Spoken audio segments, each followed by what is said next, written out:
When I'm done training new managers and talking them through the responsibilities of their new role, one of the most common pieces of pushback that I get is that they don't have time.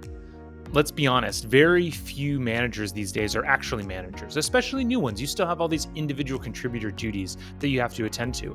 When I was a new manager at SpaceX, that's definitely how I felt. Sure, I was supposed to lead a team, but there's all this other stuff that still has to get done. And I just didn't have time in the day to be both an individual contributor and a manager, and I didn't know what to do. Thankfully, I came across a great technique that really has helped me. It's helped me today as the leader of a new business. And so I want to talk to you about this technique, and hopefully it will help you out as well. If this is your first time with the Leadership Launchpad, my name is Matt Jertson. I'm the founder of Better Everyday Studios, a company dedicated to helping great engineers become great managers. Before this, I was an instructor pilot in the US Air Force. And then, as I said, I was the head of training and development at SpaceX for about 4 years. And so SpaceX is one of those places where, wow, there's a lot to do. I don't think anybody thinks of SpaceX and thinks, oh, that must be an easy place. We certainly had a lot to do. And I was constantly looking for new ways to manage my time. Luckily, there's a lot of different techniques for managing time out there. And I want to share one that really helped me with you today. And it came from a guy named Paul Graham. He's the co founder of Y Combinator. And so he's certainly seen his fair share of startups and watched them go through these crazy growth phases. And the concept comes back to this idea of manager time versus maker time. So I want to start by defining these two things in case you've never heard of this before. When you are an individual contributor, you're working at a company, certainly any creative endeavor, a lot of things require a lot of deep focus. It's because you're a maker, right? When you are a person out in the company, the majority of your time is spent making things, making actual product, making PowerPoint briefings, making presentations, making whatever, a report, whatever it is.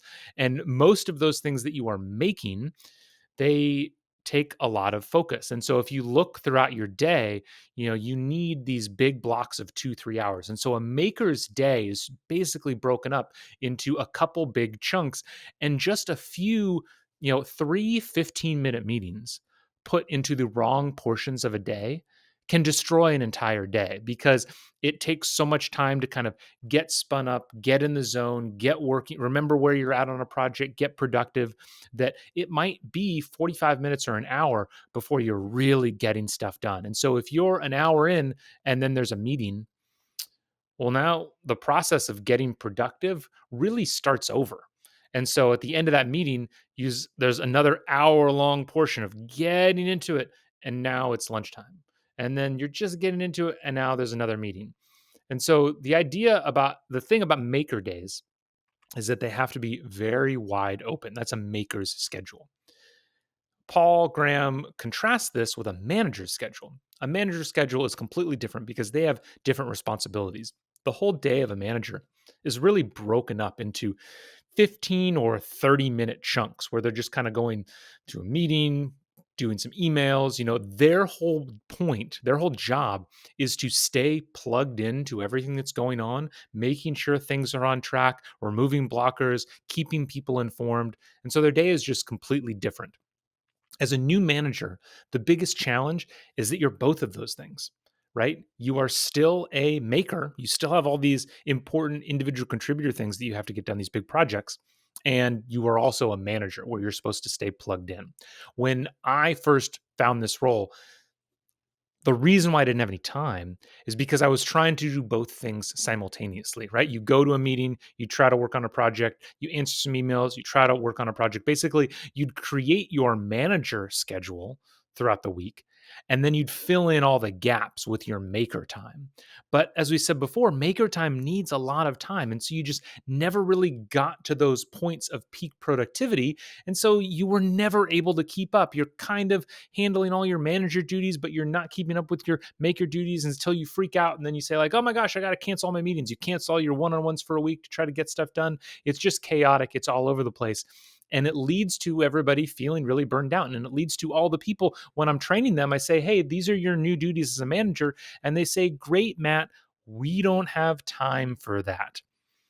Well, the thing that helped me, the thing that might help you, is by using this concept of maker days and manager days and making a decision, dividing your week up into one or the other.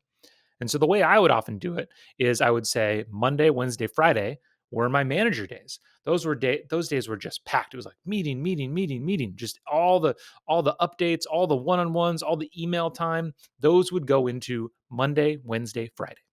And so then Tuesday and Thursday were my maker days. I would do everything I could to clear out my schedule, have these big uninterrupted blocks of time so I could just get in. Because ultimately, what you find, if you've ever done this before, you find that those projects that you just couldn't get done, that would stay on there for days, for weeks, because you're trying to accomplish them 45 minutes at a time, if you can have a 3-hour block, you can just finish it and be done with it and move on, right? So you can really get a lot of work done when you have those big blocks. The challenge is that you're not giving yourself those big blocks. So by dividing your week up, it makes it a lot easier for you to be both a great manager and a great maker. Now, obviously, you tell your team, if there's an emergency, you can still come to me, but you try to really impress the point that today is a maker day. If you can't break up your days like that, then another successful strategy similar to this that I see a lot of people do is they just split their days in half, where maybe mornings are maker mornings. And so they clear out, say, no meetings in the morning. You're highest energy, you're super caffeinated, you're ready to go. You come into work, maybe you come into work early and you just jam. Right? On whatever big project you have, you got a bunch of coding to do, you got a bunch of designing to do, whatever it is, you just jam on it. You get through to lunch, and then you come back from lunch and you're like, okay, now's the manager time. How's everybody doing? Let me follow up on the emails. Let me get all that stuff done. It's the same concept, but now you can spread it out through your entire week. And so you're not telling your team, hey, for this whole day, I'm kind of out of it. But whether you do it day by day or by half days, the concept is the same. However you choose to manage your schedule, the thing you have to realize is that being a manager and being a maker hold very different responsibilities, and being successful in those responsibilities looks very different. It requires a very different schedule. And so in order for you to be successful, you have to kind of lean into that and make deliberate decisions about what your days are going to look like. This is the only thing that has kept me above water at many times, when I was at SpaceX, when I was at other startups, today running my own business. And so I hope it helps you a little bit. If it did, make sure to subscribe to this channel so you can see the next episode of the Leadership Launchpad, and I will see you next time.